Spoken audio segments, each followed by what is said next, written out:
Assalomu alaykum qadrli teletomoshabinlar. Kontekst podkastimizning navbatdagi soni yana efirda va biz doimgidek fikrlarni qaymog'ini berishga harakat qilamiz. Bugun lekin biz tanlagan mavzu o'ta bir tarixiy faktlarga, tarixiy manbalarga asoslangan holda fikrlarni eshitasiz degan umiddamiz.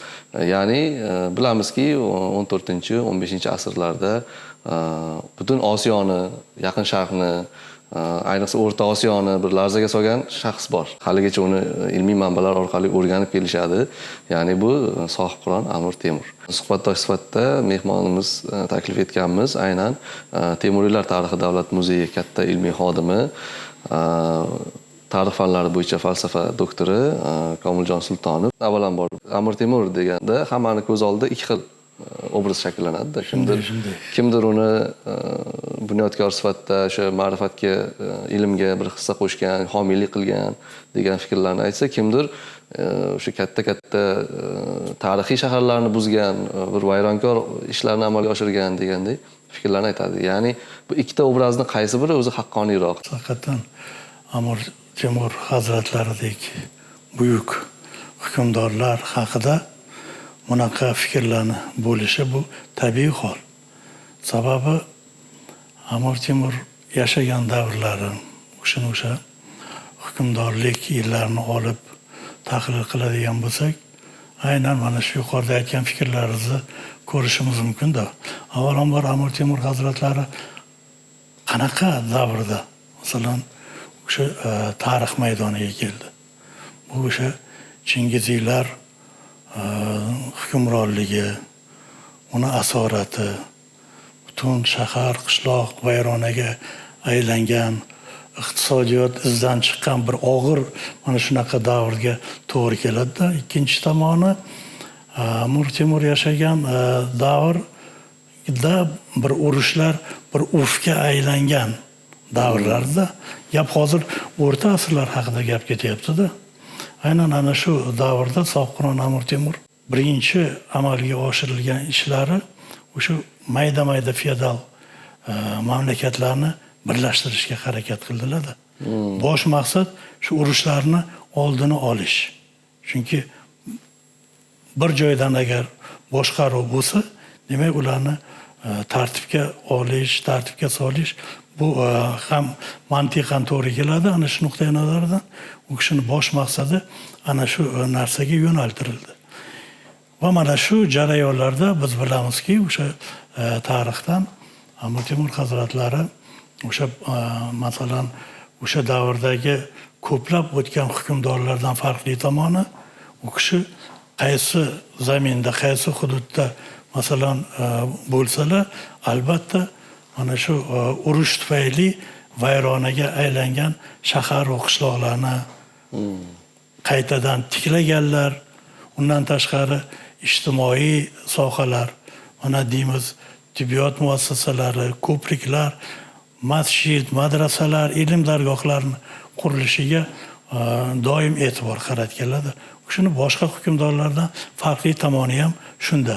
Ikkinchi buning savolimizga keladigan bo'lsak, nima uchun Amir Temur hazratlari haqida mana shunaqa ham salbiy, ham ijobiy bunaqa fikrlar hozirgacha davom etib kelyapti. Buni sababi qayerda? Negizi, asosi qayerda deganda, men aynan o'zimni o'sha tadqiqot ishlarimni shu narsaga qaratib, shu narsaga amin bo'ldimki, avvalambor Amir Temur hazratlari haqida yozib qoldirilgan ko'plab yozma manbalar. Mana misol tariqasida men aytaman, buyuk haqiqatan ham tarixchi, atoqli tarixchi Ibn Arabshoh, yo'qmasa bavariyalik sayyoh zobit bu Johann Spielberger degan mualliflarni asarlari ham o'zini ijobiy xizmatini ko'rsatganda. Qaysi ma'noda? Masalan, sohibqiron Amir Temur hazratlari haqida biz bilamiz, birlamchi tarixiy manbalar bor. Bu o'sha G'iyosiddin Ali Yazdiyni Ro'znoma g'azavati Hindiston, yo'qmasa Nizomiddin Shomiyni Zafarnoma, Sharofiddin Al-Yazniyni Zafarnomasi va boshqa ko'plab Hofiza Abru Natanzi Samarqandlik o'zini Temur yo bo'lmasa turklari. aynan Sohibqiron Amir Temur hazratlari mualliflikdagi dunyoga kelgan o'sha Temur tuzuklari asari. Bu asarlarni o'qib ko'rsangiz, Amir Temur hazratlari haqida bunaqa darajada salbiy fikrlar bayon etilmaganini guvohi bo'lamiz. Endi ikkinchi nima uchun ularda shunaqa munosabat shakllandi? Bunaqa munosabatni shakllanishi avvalambor mana o'zimizda tilimizda alamzada degan narsa bor-da, alamzadalik. Inson kim ma'qul kelgan bo'lsa, unga nisbatan bir mehri nimasi bo'lsa, uni haqida doim ijobiy munosabat bildirgan asarlarda ham shu haqda yozib keladi. Ibn Arabshohda ham Yogan Shpilberg asarini ham men o'rganib chiqdim. Ikkalasida ham juda katta tarixiy ma'lumotlar, Amir Temur va Temuriylar haqida ma'lumotlar keltirib o'tirilgandi. Mana bizga ma'lum Ibn Arabshoh Amir Temur hazratlarini o'sha 12 yasharligida masalan ko'rganda, bu kishini o'sha homiyligi tufayli qarang. Madrasada ta'lim olib, ilm olib, buyuk tarixchi darajasiga yetib kelganda. Ko'pchilik aytadi, asr qilib olib kelgan. Yo'q.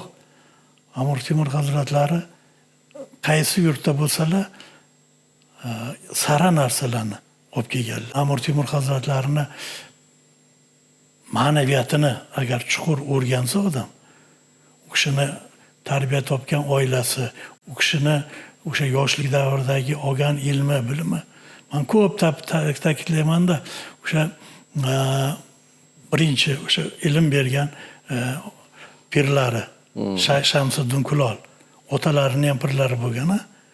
Ana shu kishi shu darajaga kelib qoladilarki, Tarag'ay Bahodirni chaqirib, Amir Temur otalarini, "Mani o'g'lingizga beradigan boshqa ilmim qolmadi" deydilar. Bu nimadan? Demak, ham diniy, ham dunyoviy ilmni mukammal egallaganligida dalolat beradi. Ikkinchi tomoni, Shayx Shamsiddin Kulol qanaqa ustoz bo'lgan, qanaqa ilmli odam bo'lgan. Hatto mana yangi manbalarda kelyapti. Xo'ja Bahodir Naqshbandiyda ham pirlari hisoblangan. Shu darajadagi ilmli odam Sohibqironga shunaqa u kishini ilmiga, u kishini ma'naviyatiga mana shunaqa yuksak baho beryapti.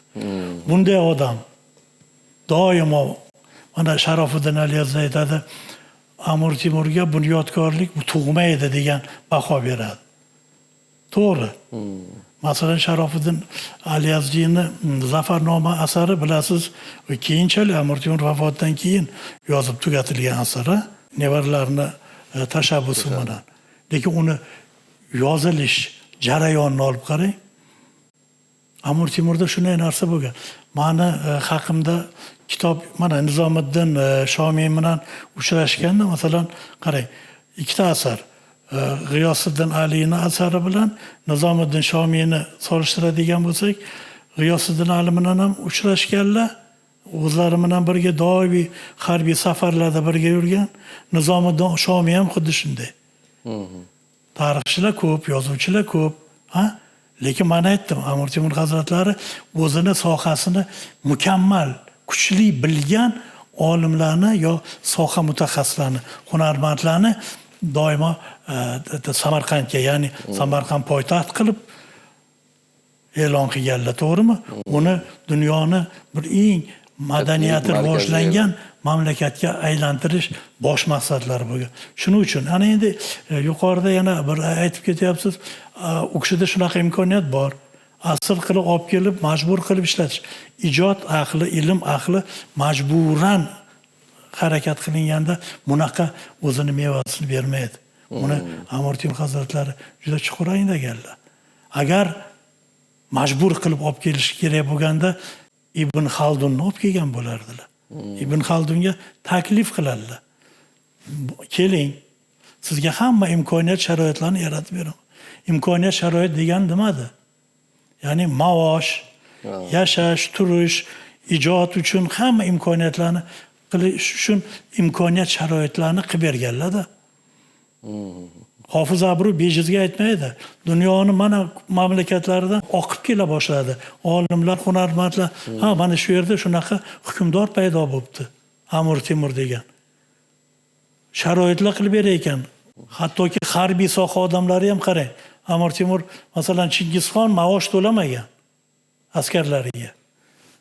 Borasan, jangiga o'lja nima bo'lsa bo'lib shunaqa Amir Temur hazratlari hattoki urush o'sha 3 yillik, 5 yillik, 7 yillik deymiz, urushdan oldin ularni moliyaviy ta'minotini oldindan o'ylab ta'minlab qo'yish.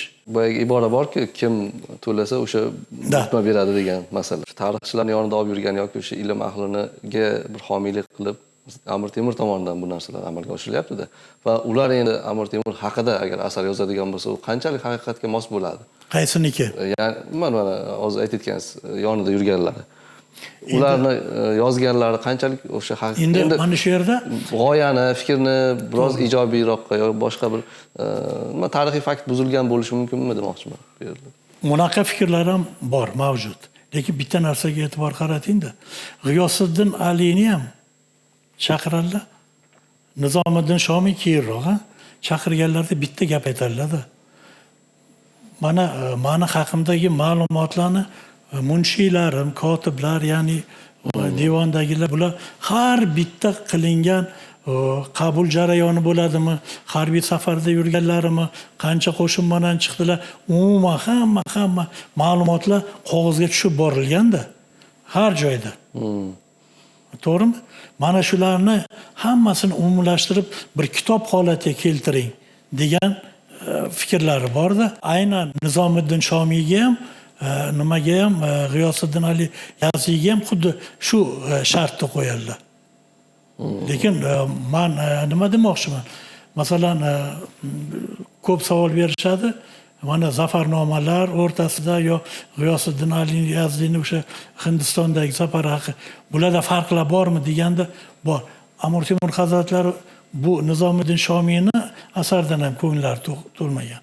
Sababi ular aniq faktdan yozmaganda, bir she'riy uslubda.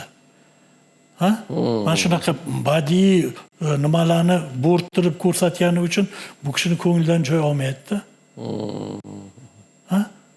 Keyin Temur tuzuklari paydo bo'ladi. O'zim yozib Temur olay tuzuklarini o'qib ko'rsangiz, haqiqatdan ham o'sha yerdagi keltirilgan ma'lumotlar yuqorida men nomi zikrga etilgan o'sha asarlardagi voqealar bilan hamohang. Yana ikkinchi tomon. Mayli. Bu narsani ham qabul qilaylik. Chunki internet tarmoqlarida xuddi hozir aytadigan savollar, har xil fikrlar inson bor. Hech qachon uni fikri hammasiniki bir xil joy kela olmaydi. Buni isbotini qilishimiz uchun biz asoslab berishimiz kerak. Asoslash qanday bo'ladi? Taqqoslash orqali. Taqqoslab ko'ramiz. Bularni qo'yaylik. Mayli, bular saroy tarixchilari buyurtma bilan yozilgan deydigan bo'lsak. Yevropalik sayohatini olib qarang. Ispaniyalik elchi Klavixani Samarqandga sayohatini masalan kitob holatida keltirib yozgan asarini. Qanday Amir Temur hazratlari bilan yuzma-yuz ko'rishgan bu. Suhbatdan bahramand bo'lgan. Hozirgi biz bilgan o'sha Shahrisabz Keshdagi Oqsaroy qurilishlarini borib ko'rgan. Amir Temur bilan yonma-yon o'tirib suhbat qilgan. Yo'masa yana bitta Ivan Grinloni esdaliklarini olib qarang. Amir Temur dunyo bo'yicha qurgan qasrlarning soni 200 taga yaqin deb sanab o'tadi. Amir Temurni mana doim qiyoslashda bilinadi-da. Chingiziylar yo boshqa hukmdorlarni olib qarang, qancha hukmdorlar, shohlar, podshohlar, oqonlar o'tgan.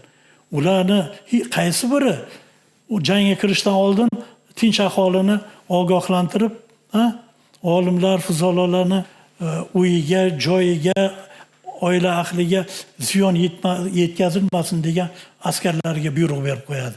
Yo bo'lmasa diniy maskanlarga U xristian diniki bo'ladimi, boshqa dinniki bo'ladimi, hech qaysiga ziyon yetkarilmasin. Kutubxonalarga ziyon yetkarilmasin. Mana shunaqa dunyoqarashdagi, tafakkurdagi odam haqida mana shunday zulmkor, zolim, vayronkor deb aytish bu adolatdan bo'lmaydi. Amir Temur hazratlarini bosh maqsadi ham bu adolat, kuch adolatda. Buni mukammalroq, teranroq anglashimiz uchun Temur tuzuklarini juda ayniqsa yoshlarimizga ko'proq tavsiya qilgan bo'lardim. Ko'proq Temur tuzuklarini o'qishni. O'qiganda ham qanday? Mana ikki qismdan iborat. Ikkinchi qismida aynan Amir Temur hazratlarini o'git va nasihatlari bor-da. Mana shuni juda mantiqan chuqur tahlil qilib o'rganish orqali bolalarimizga, farzandlarimizga yetkazishimiz kerak edi. Ana shuni o'qigan odam anglay oladi. Amir Temurning maqsadlari dunyoni egallash, boylik orttirish. Qani? Shohruh Mirzo otasini xazinasiga kirdi deydi Samarqandiy asarida. Xazina bo'sh deydi, hech narsa yo'q. Boylikdan xoli ko'rdim. Shu ma'noda fikr beryapti-da. Demoqchi bo'lgan moddiy, ma'naviy deymiz-ku.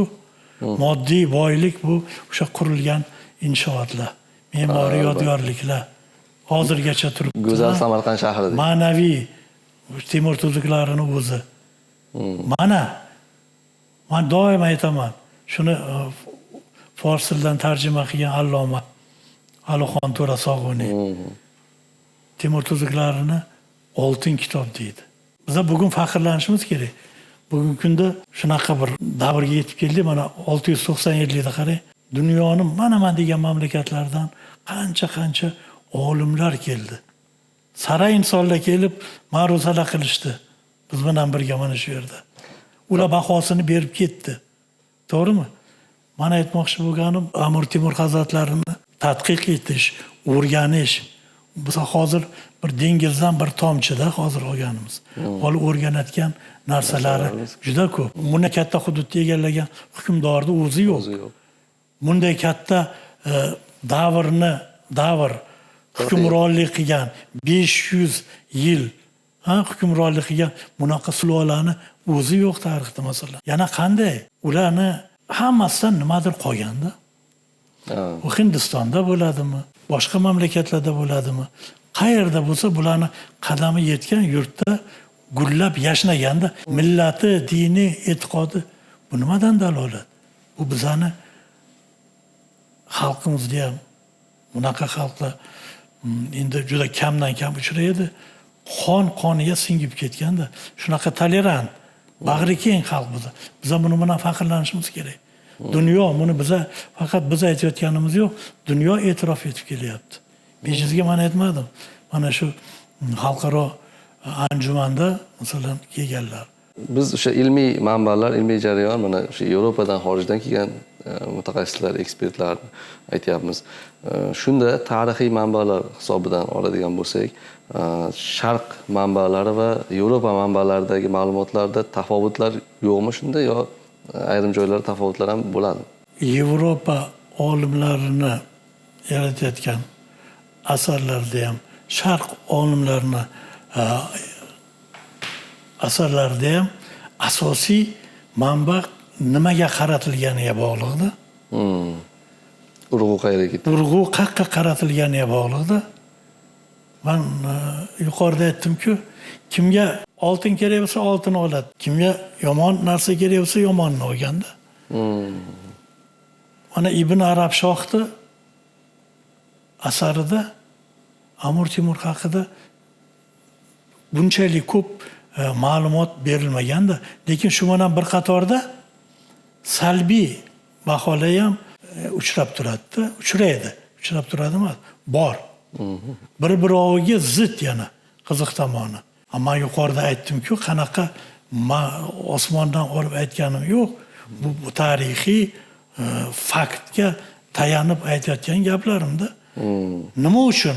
Ivan Shilberger ham bir narsani aytib o'tishim kerak. Mana shu Shilberger o'zini asarida o'sha sayohatnomasida yozishdan avval qarang, oxirgi hayotini, umrini oxiri aynan Shohruxxonni, Amir Temur hazratlarining 4-chi o'sha farzandlarini qo'shinida lashkarboshchilik qiladi.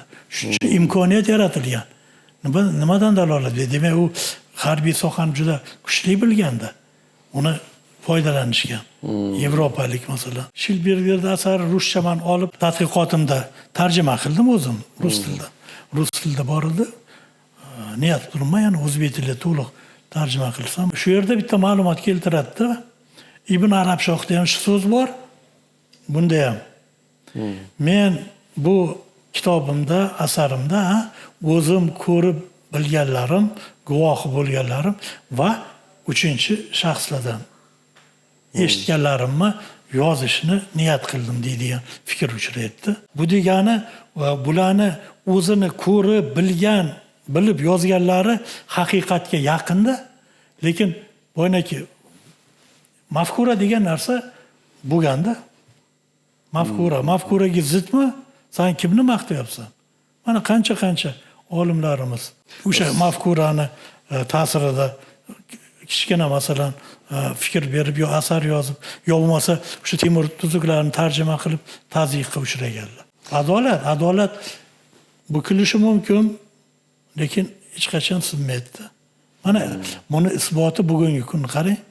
Bugun biz dunyoni ko'plab mamlakatlariga turli yo'llar bilan, turli bahonaya sabablar bilan olib chiqib ketilgan ajdodlarimizning asarlarini, jumladan Amir Temur hazratlari, Temuriylar saltanati haqidagi asarlarni o'sha chet eldan olib kelib olimlarimiz tarjima qilish imkoniyati paydo bo'ldi. Shunaqa davrlar bo'ldi-ku, zafarnomani shunday tarjima qilib endi chiqarayotgan o'sha tayyor holatga kelgan payti yoqib yuborishgani haqida. Bor-ku, bo'lgan voqea-ku. Shunaqa imkoniyat hozir mamlakatda. Toping, olib keling. Ya'ni mana sizga ilmga, madaniyatga, san'atga bo'layotgan munosabatni belgisi. O'sha davrda 2-renessans, Temuriylar renessansi deymiz. Chunki ilm, fan, madaniyat ravnaq topgandi, uyg'onish davri bo'lganda. Biz bugun bemalol ayta olamiz. 3-renessans poydevor qurildi. Buni ham ko'ra olmaydigan, gapiradigan odamlar chiqishi mumkin.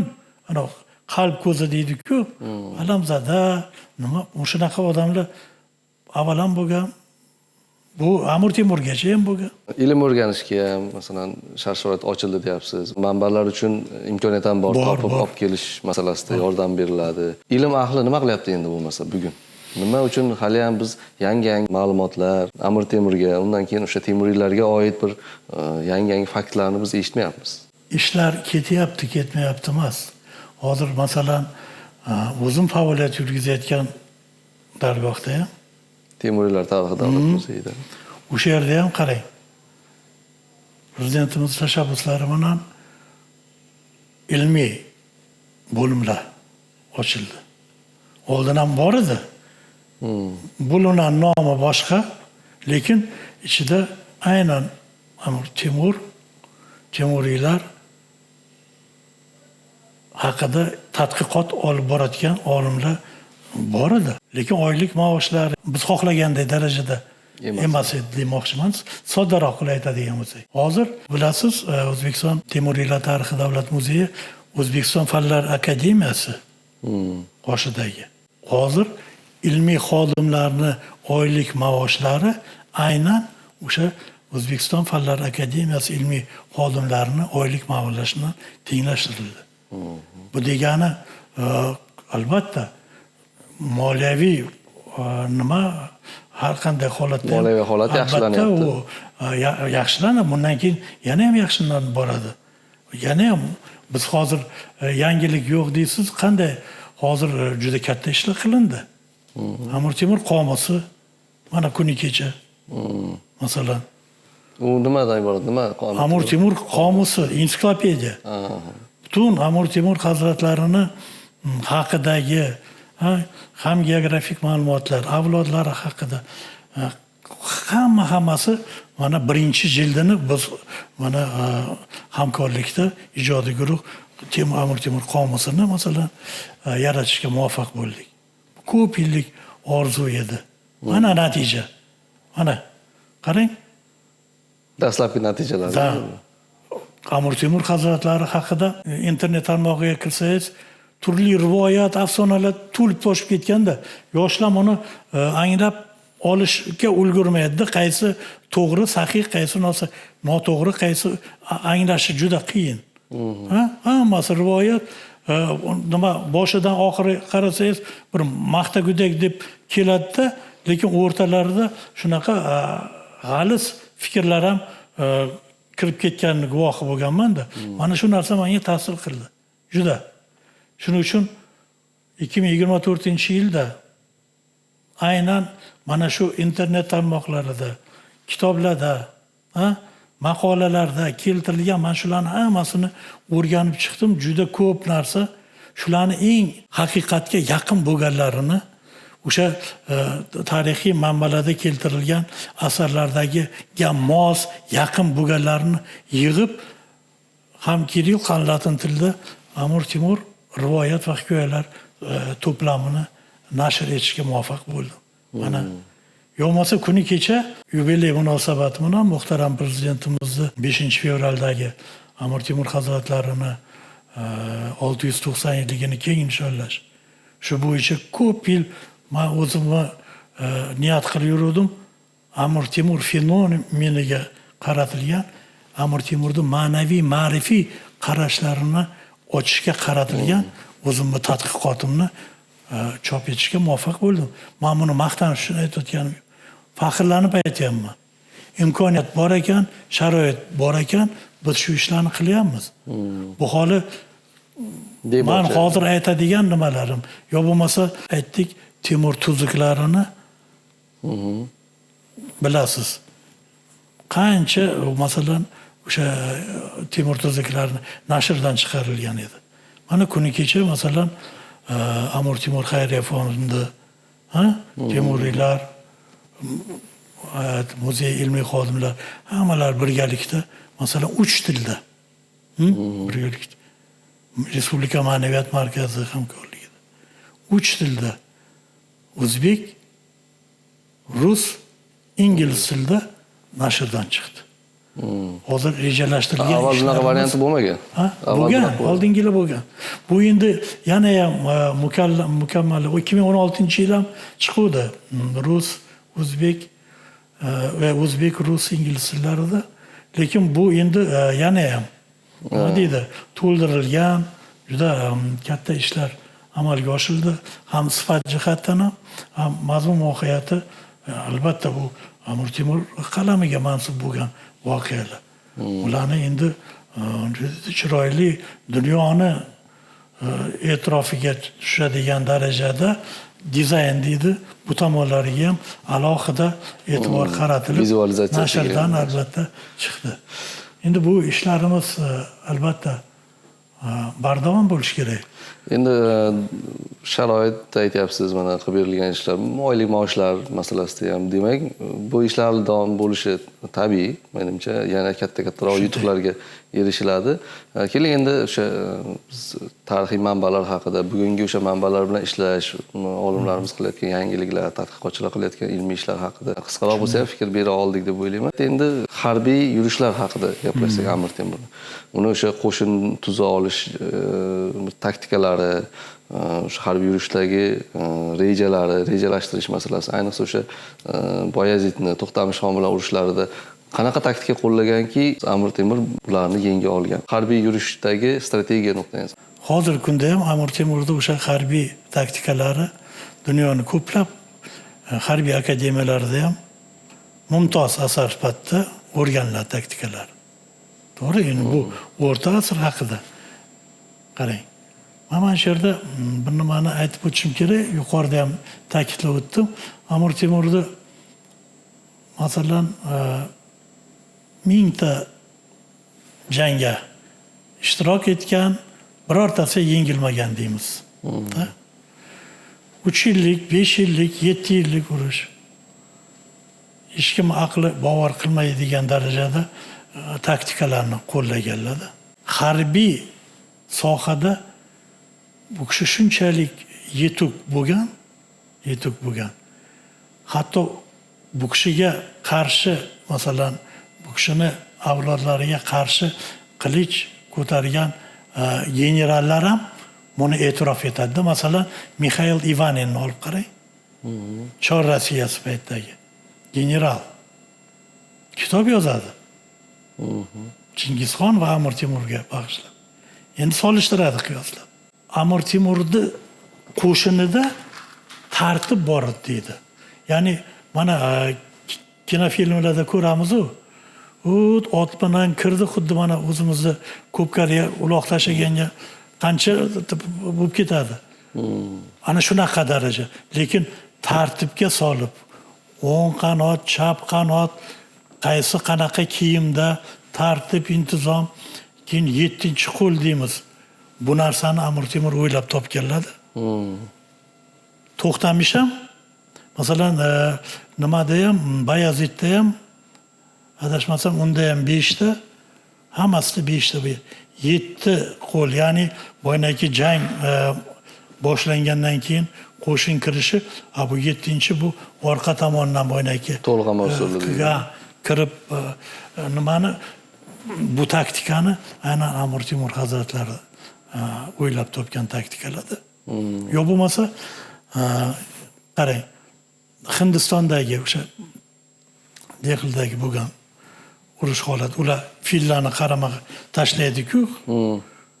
Tasavvur qiling, fil Hindistonni asosiy jonivori, bahaybat boynaki fillarni jangga kiritadi. Uni G'iyosiddinli juda mukammal tasvirlab beradi-da, fillarni, jangovar fillarni urushga kirish jarayoni.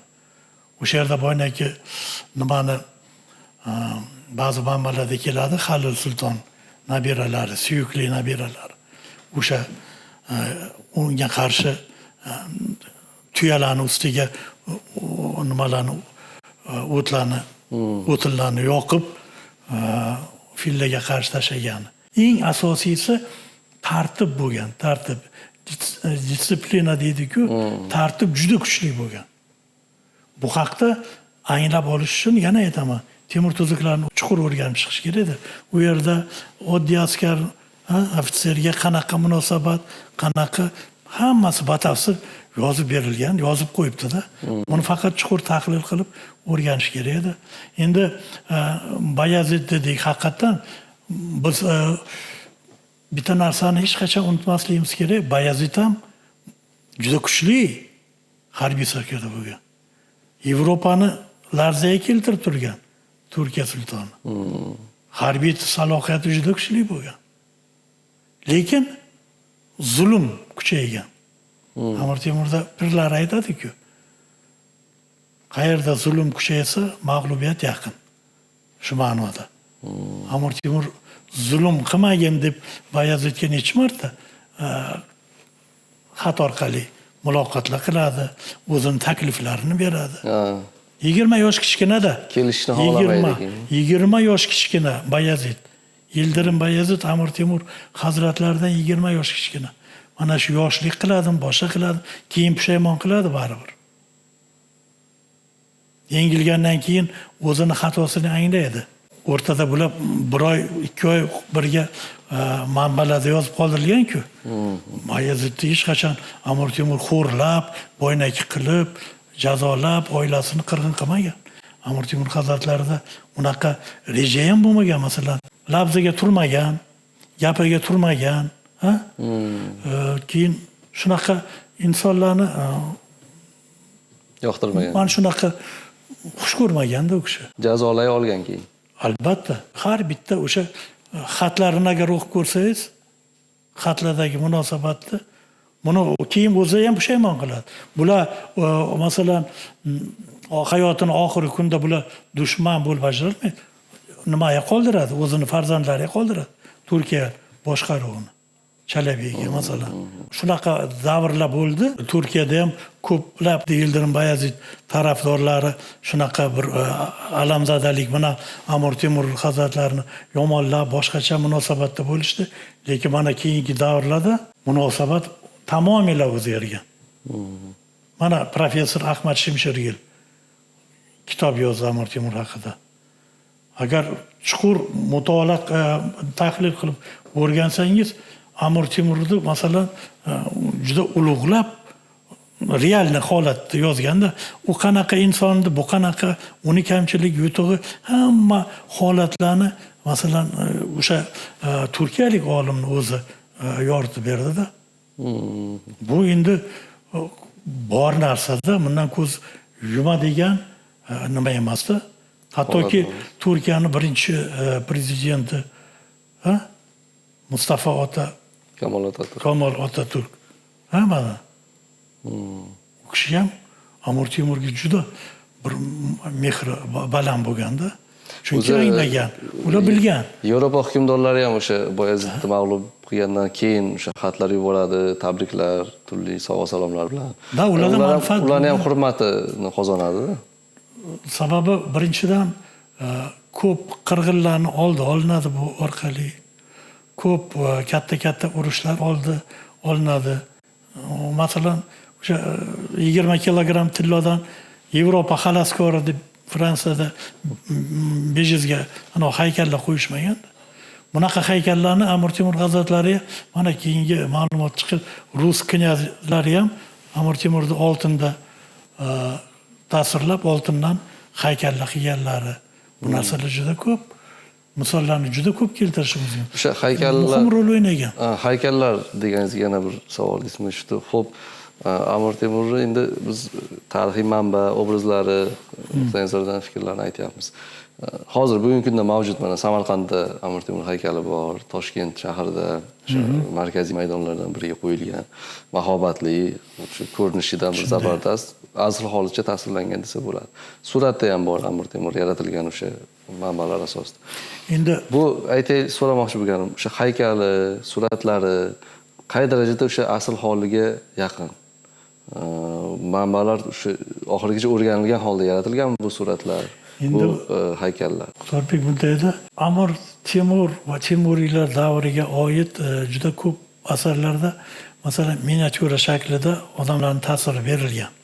Bor. Lekin aynan Amir Temur hazratlarini ko'rinishlarini foto surat deydi, bunaqa foto va suratlari bo'lmaganda hamma o'zicha tasvirlagan. Internetga kirsangiz Hindistonliklar o'zicha tasvirlagan, boshqa mamlakatlar, Yevropa o'zini nimasi sifatida tasvirlaydi, lekin ayni nimasi yo'q. Endi mana o'zimizdagi haykallar qayerda? Eng asosiy ma'lumot Amir Temur hazratlari haqidagi aniq tasavvur beradi. Bu tasavvurga ega bo'lish uchun Ibn Arashoqda o'sha Amir Temur tarixi kitobini mana marhum ustoz professor Ubaydullo Vatov shuni tarjima qilganlar.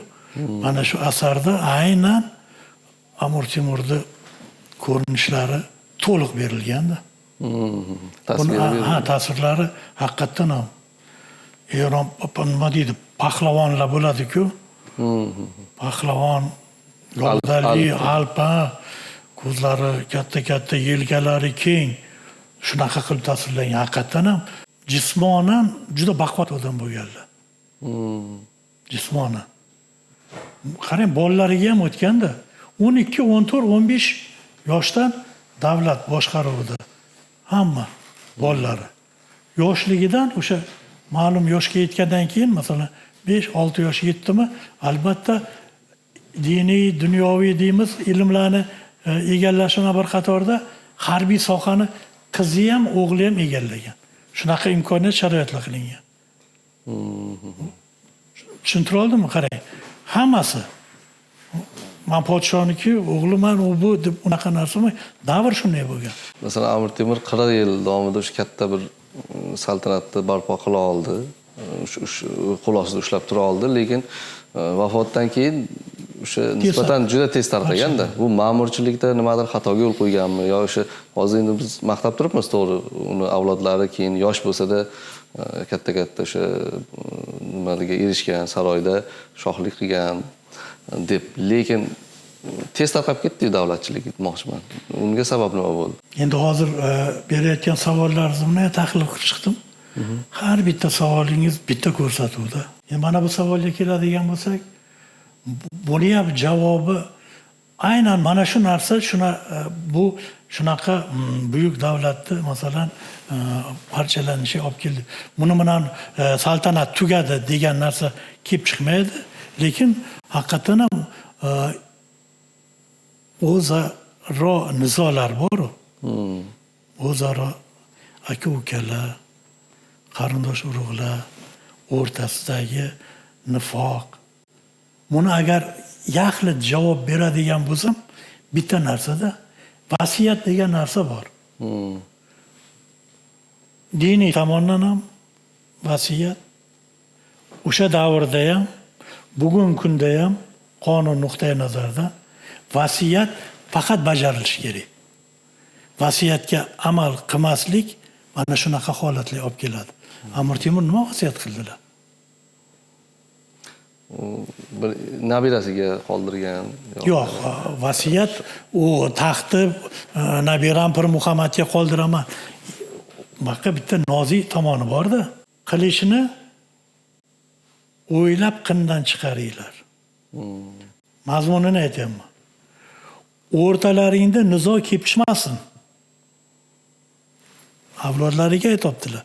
Ya'ni farzandlariga, nabiralariga Temur tuzuklarini o'qing, hammasida farzandlarimga degan jumlalar bor. Ha? Ey mening, ha? Hammasi o'zini farzandlariga. Nima uchun Temur tuzuklarini qoldiradilar? Temur tuzuklarini. Ertaga mendan keyin avlodlarim bu qancha mashaqqat Amir Temur otalaridan meros qolgani yo'q. To'g'rimi? Qancha mashaqqat bilan, qancha qiyinchiliklar bilan mana shunaqa markazlashgan davlatni, dunyoni e'tirofidagi mamlakatni bunyod etdilar, to'g'rimi? Ana shuni bu kishi sezganda, qachon bunday mamlakat parokandalikka yo'liqishi mumkin? Qachonki o'zaro yaqinlar bir-biri bilan kelishmak, o'rtalarida nifoq bo'lsa, ana uchinchi kuchlar bor-ku. Dushman, g'anim kuchlar foydalanib ketadi degan niyatga, demak, mana shu vasiyatlarda yozadilar.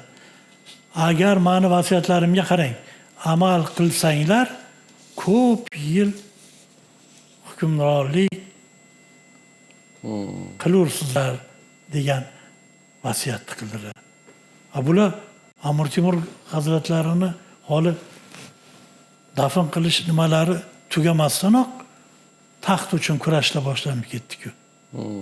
Halil Sulton vasiyatga amal qilmay, boyaki ayolini shodi mulkni deyman ta'siri bilan qarang, nimasan, qanday kamchiligim bor bir Muhammaddan. Bu haqda ko'p ko'rsatuvlar aytganmiz alohida. Demoqchi bo'lganim, mana shu narsalar ham ta'sir qildi-da. O'sha davr nuqtai nazaridan olib qaraydigan bo'lsak, endi har bitta ayol o'zini farzandini hukmron ko'rishni xohlaydi. Sani kam joyim bor, men degan mana shunaqa bu ichki kelishmovchilik, nizolar. Eng zo'r xulosa kim, qaysi olim, qanday har kim o'zini nimasidan kelib chiqib baho beradi. Men o'rganib chiqqanman shu narsani. Aynan. Bo'lmasa aytadigan ma'murchilikda bir kamchilik bordimi? Bu yerda yo bir anovi tomondami deb eng katta vasiyat. Vasiyat diniy tomondan bajarilmasligi gunoh. Nima hozirgi zamon huquq jihatdan bu jinoyat. Qonunga zid huquqbuzarlik hisoblanadi. Shuning uchun ham buni faqat bajarish kerak, tamom. Boshqa yo'li yo'q. Boshqa yo'lini qilsa, bo'ynaki effekti beradi. Hayotini so'nggi davri o'sha Xitoyga yurish arafasida kechgan. Bitta savol tug'iladi. Agarda degan savol bor. Agarda Xitoyga borib o'sha yerda jang qilib Xitoyni bo'ysundirgan bo'lganda nima bo'lardi? Vaziyat qanday bo'lardi? O'sha muhit, o'sha paytdagi davr nuqtai nazaridan. Tadbirlarda ko'p yuraman. Ko'p shunaqa o'xshash savollar berishadi. Qaysi ma'noda? Agar Bayazid mana ekanlari kelishganda dunyo boshqacha bo'lib ketardi. Bayazid aytganlarini qilganda ekanlari ittifoq bo'lib harakat qilsa deydi. Endi bashoratchi deb qolaman. Men masalan Xitoy haqida Xitoyda bosib nima bo'lardi? Mana 27 mamlakatni birlashtirib adolat bilan boshqardilar deydi-ku. Endi o'sha davr nuqtai nazaridan olib qarasak, Xitoy ham agar bu anonga kirsa, balki ular 28, 30 shunaqa. Lekin Amir Temur tirik bo'lganlarida taraqqiyot, rivojlanish, ayniqsa uyg'onish dunyo miqyosiga kengroq hududni egallagan bo'laydi. degan fikrda aytmoqchiman. Tarixdan nima uchun o'rganamiz? Tarixda kelajak uchun bir saboq bo'lishi kerak edi. Masalan, Amir Temur hazratlarini biz ajdodimiz dunyoni hamma mamlakatlar tarixini o'rganing, o'zini bir faxrlanadigan mana shunaqa ajdodlari borda. Lekin dunyoda kamdan kam topiladi. Mana bizadek allomalar, olimlar, fuzalolar dunyo tamadduniga hissa qo'shgan, dunyo sivilizatsiyasiga ulkan hissa qo'shgan ajdodlardan faxrlanadigan kamdan kam sanoqli desak ham bo'ladi-da. Endi biz o'shanga munosib bo'lishga harakat qilishimiz kerak edi. Endi uchinchi Renesansda mana poydevorni mana aytdim, hamma ko'rinishlari hozirgi kunda yaqqol ko'rinib turibdi. Bu quruq so'z bo'lib qo'ymasligi kerak. Vatanni, yurtni, xalqni sevadigan, vatanparvar degan so'z hozir ancha nima bo'lib qoldi. Shuni mana shu ruhda tarbiyalashga qaratishni kuchaytirish kerak edi. Chunki Amir Temur qarang, vatanni sevgan, yurtni sevgan, xalqni, millatni sevganda. Bizning faxrimiz, g'ururimiz Temur tuzuklarini chuqur o'rgangan odamni qalbida g'urur paydo bo'ladi. Hozir aynan yoshlarning qalbida milliy g'urur, milliy iftixor tuyg'ularini kuchaytirishimiz kerak yanada. Bilsin qanaqa ajdodlari bo'lgan. Amir Temurni sevish kerak. Amir Temurga muhabbat uyg'otish kerak yoshlarimizda. Umuman shu narsa bizda bor. Ajdodlarga hurmat, ehtirom degan narsa bizning mamlakatimizda Allohga shukr bo'lgan, bundan keyin ham davom etadi. Qadrli teletomoshabinlar, shuning bilan bugungi Kontekst podkastimizga yakun yasaymiz. Suhbatimiz sizga yoqqan bo'lsa, albatta do'stlaringizga, yaqinlaringizga tavsiya qiling ushbu ko'rsatuvni tomosha qilishni. Mahalla telekanalidan uzoqlashmang, keyingi ko'rsatuvlarda ko'rishguncha xayr, salomat bo'ling.